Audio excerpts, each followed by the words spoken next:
Have you ever looked at your bank account at the end of the month and thought, I earn decent money, so why does it still feel tight? Not broke, not struggling, just constantly close to the edge. For a lot of people in the US and Europe, that feeling has become normal. Let's start with a familiar situation. You get paid. After taxes, your salary hits your account. Maybe it's $3,200 in the US, maybe 2,600 euros in parts of Europe. Before you've had time to enjoy it, the money is already spoken for. Rent or mortgage takes the biggest bite. Then utilities. Then car payments or transport passes. Student loans. Credit cards. Subscriptions you barely remember signing up for. Nothing here feels irresponsible. Nothing feels extravagant. And yet, by the third or fourth week, you're checking your balance more often than you'd like. This video is not about extreme budgeting. It's not about cutting joy out of your life. And it's definitely not about discipline or hustle. It's about awareness.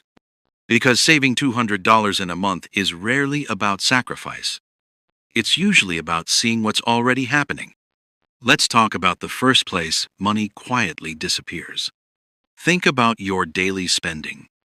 Not the big bills. The small, frequent ones. Coffee on the way to work. Lunch that's just easier to buy. A delivery app after a long day. Individually, none of these feel like a problem. $5 here, $12 there. But let's slow it down and do simple math. A $6 coffee, 5 days a week, is about $120 a month. Add two $15 takeout meals a week, that's another $120. Now we're already at $240. What's interesting is not the number. It's how invisible it feels. Psychologically, our brains treat small purchases as harmless. They don't trigger the same caution as rent or a car payment. But financially, money doesn't care about size. It only cares about frequency. Financially intelligent people don't stop buying coffee. They stop pretending it's free. They notice patterns. They decide calmly which ones are worth keeping. The second area is subscriptions and convenience fees. Most people don't overspend intentionally. They oversubscribe. Streaming platforms, music apps, cloud storage, fitness apps, premium versions of tools you once needed for one specific task. $10, $15, $9.99. They feel small because they don't hurt all at once. But stack 5 or 6 together and you're paying $60 to $100 every month for things you barely use. The system is designed this way. Free trials turn into monthly charges. Canceling is intentionally inconvenient. And the charge blends into the background of your bank statement. Psychologically, this works because humans avoid small discomforts. Canceling feels annoying. Reviewing feels boring. So we pay for peace of mind. Over a year, $80 a month becomes $960. That's not a luxury problem. That's a visibility problem. People who manage money well don't hunt for deals. They regularly ask one quiet question. Would I sign up for this again today? The third place money leaks is lifestyle alignment. This one is subtle, and it's emotional.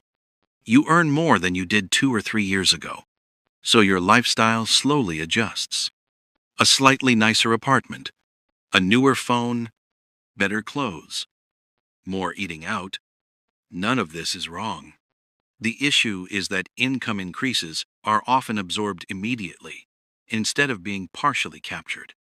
If your salary went up by $400 a month after tax, but your expenses rose by $380, you feel richer and save nothing.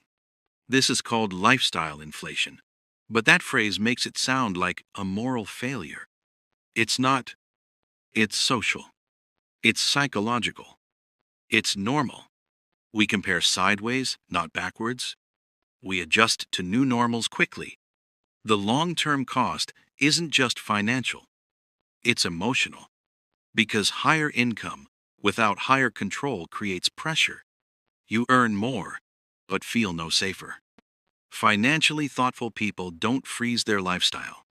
They create a gap, even a small one. If you deliberately protect just $200 of every income increase, your life improves and your stress decreases. Not dramatically, gradually. The fourth area is debt behavior, not debt itself. Car payments, credit cards, student loans. Most people focus on interest rates, but behavior matters more. For example, paying only the minimum on a credit card feels harmless. It keeps cash flow comfortable. But let's do the math. A $2,000 balance at 20% interest, paying only the minimum, can easily cost you hundreds in interest over time. Not because you're careless, but because the system rewards patience on their side, not yours. Psychologically, minimum payments reduce anxiety now while increasing cost later. Financially aware people don't panic pay debt. They make one intentional adjustment. Even $100 extra toward a high-interest balance can shorten timelines and reduce total cost dramatically. That $100 doesn't feel powerful, but over months, it quietly is. The fifth and final area is impulse spending tied to mood. Stress shopping, boredom browsing, bad day spending. This isn't about lack of control. It's about emotional regulation. Money often becomes a tool to change how we feel. A small purchase provides relief, novelty, or comfort. The problem isn't the purchase. It's the repetition. If emotional spending costs you $50 a week, that's $200 a month. And the system makes this easy. One-click checkout, saved cards, targeted ads when you're tired. Financially grounded people don't remove emotion from money. They slow the transaction. They add a pause, not to judge, just to decide. Over time, this alone can free up more than $200 without cutting anything meaningful. So what happens if this awareness is ignored? Nothing dramatic, no collapse, just years of tightness, paycheck to paycheck, even on a decent salary. Delayed goals, constant low-level stress, and the belief that saving is only for disciplined or high earners. But the truth is quieter. Saving $200 a month is rarely about income. It's about clarity. Financially intelligent people aren't extreme. They're observant. They don't track every dollar obsessively. They understand where their money naturally goes, and they shape the flow slightly. That's it. No punishment, no guilt.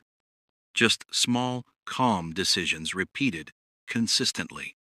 If this perspective helped you see your money a little more clearly, consider liking the video or subscribing for more calm, realistic conversations about money. Not to change your life overnight, just to understand it better.